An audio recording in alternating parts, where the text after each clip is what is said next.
Martin Luther King, Jr. said, "If you can't fly then run, if you can't run then walk, if you can't walk then crawl, but whatever you do you have to keep moving forward." What are your life examples of this? After my mom died, I set a single goal to do something productive each day. For a while it was getting out of bed. Then it was brushing my hair. Then it was cooking something to eat. As each little thing graduated from my thing for the day to just habit, I would add a new thing. It took a while to be functional again. It really did feel like I was crawling when everyone else was running. This is a real tactic and works well. I always tell myself I have to do 2 things every day. Depending on the day, it could be just getting out of bed and feeding myself. On better days, it's getting some work done and doing dishes. Just committing to 2 things sounds simple, so it helps keep me to it. And sorry about your mom, I hope you're doing okay and continuing to graduate and doing the things. It's been a few years, and Prozac and therapy did wonders.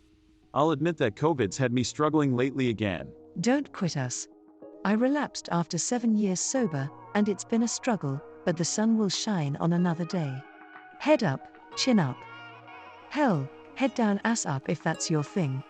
If I can't get out of bed and I draw on my wall. I name the birds outside my window something ridiculous. I check on the bowl of mulligan stew that's been in my fridge for 6 years. Find something weird.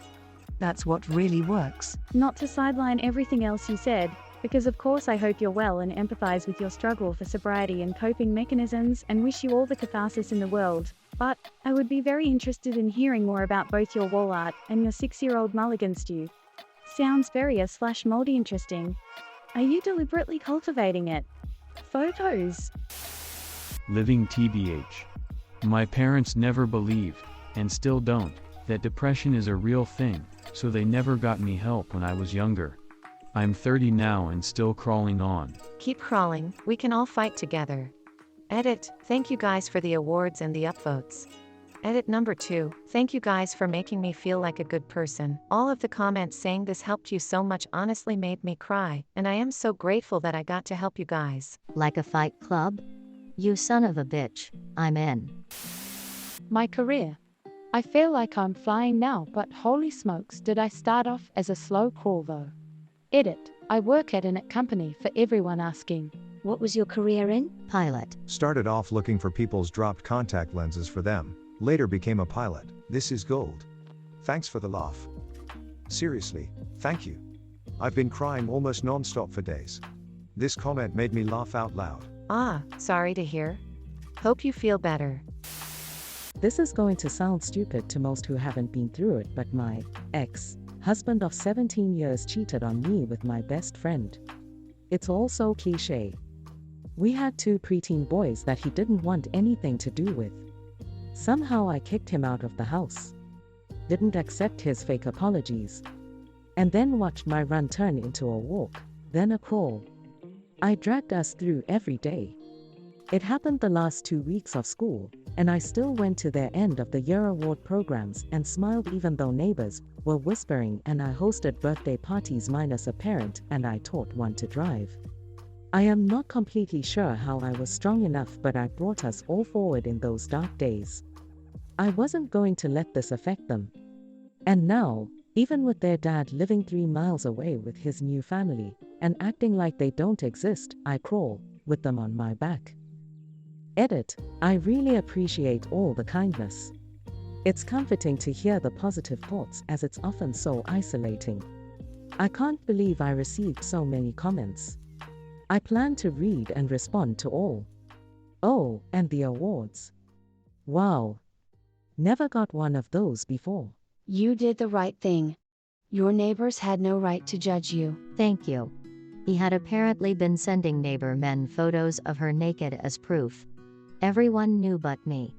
I was such a fool, but I hoped to break their father's side generational cycle of alcoholism and drugs. Trusting someone that betrays you doesn't make you a fool. It just makes him an asshole. Seconded.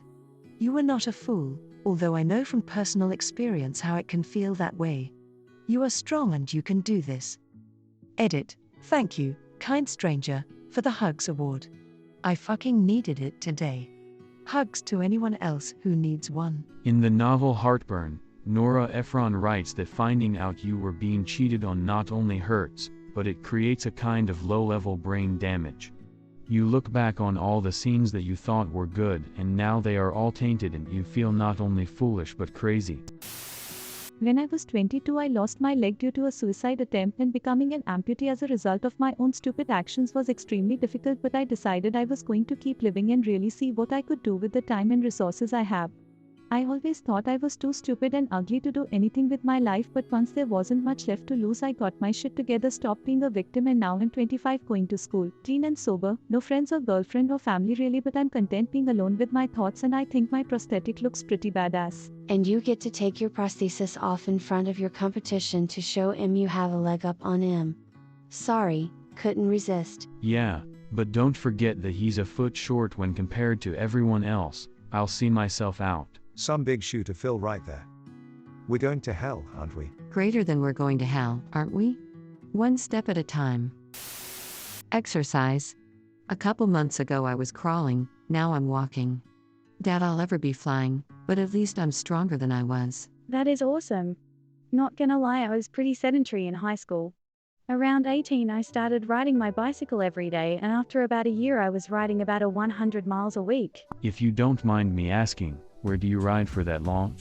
How do you keep yourself from getting bored? Circles, man. Who cares how many trips around the block it takes, it's still exercise.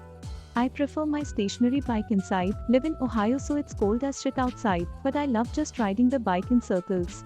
Outside is better, but inside I just see how far I can get in a couple episodes of TV. How many square miles is a living room? 100 miles per week. i.e. 107 equals 14.28 miles per day. Worst case scenario, you only make one circle. So 2 pi r equals 14.28 miles equals greater than 2 r equals d equals 4.54 miles, so 4.54 miles wide equals greater than 4.54 squared equals 20.61 square miles. My wife died June 2015. I lost my job the same moment she passed because I was her in-home caretaker for 3 years because she was in a persistent vegetative state. I got addicted to methamphetamines again after 22 years of sobriety. My service dog of 10 years died. I survived an attempted murder from 2 people with rebar and wound up with brain damage and a broken neck. I got evicted because I couldn't afford any more to live in our town home. I walked away from 30 years of memories because I had nowhere to store anything. I spent 2.5 years homeless, living on the streets and in shelters, and the majority of everything that happens to me happened in 6 months. I finally got on Social Security for schizoaffective disorder that I got from using drugs after my wife died, and I finally got a home again back in September. The point is, I got through it all because I kept moving forward. Holy shit, I can't even imagine going through what you did. Kudos for sticking it through. Do you have a new service dog? I'm getting one in spring, Ty. Hello. I'm so sorry for everything you are going through. I just wanted to say that I own a company that helps crowdfund and raise money for service animals. It's called 4 Paws and a Cause. I would love to help you if the dog isn't paid for yet. Please message me so we can talk. I know the expenses of a ST and it's difficult to come up with a loan. I'm happy you are doing better though. Keep moving and soon you will have someone to walk with you. I rode my bike across the US. Most of it solo. In the middle of Missouri, I just had enough. I stopped on some guy's lawn and just cried. He came out and asked me what was up, and I explained how far I'd come. Started in San Francisco, and that I was just done. He told me to ride into town, I think Springfield, which was only 10 miles away, and take a few days off and rest.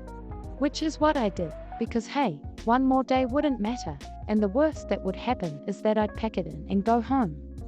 Well, a day of rest seemed to be exactly what I needed. I spent a whole day, or most of it, anyway, in blessed air conditioning, ate all the food, drank all the water, and was more or less ready to go again. I took a few more one-day breaks between Missouri and Williamsburg, which really helped me out. So yeah, 1 step back, 2 steps forward. That guy was a blessing. I love how he sports movie style had a random person encouraging him. To be fair, you are more likely to attract the attention of a random stranger if you park your bike on their front lawn and start crying out of the blue. I would also start talking to that person lol. Hey, you okay? I just wanted to make sure you're okay. I'm glad you are just tired and not hurt. Now get off my fucking lawn, quitter. Damn it, Bobby.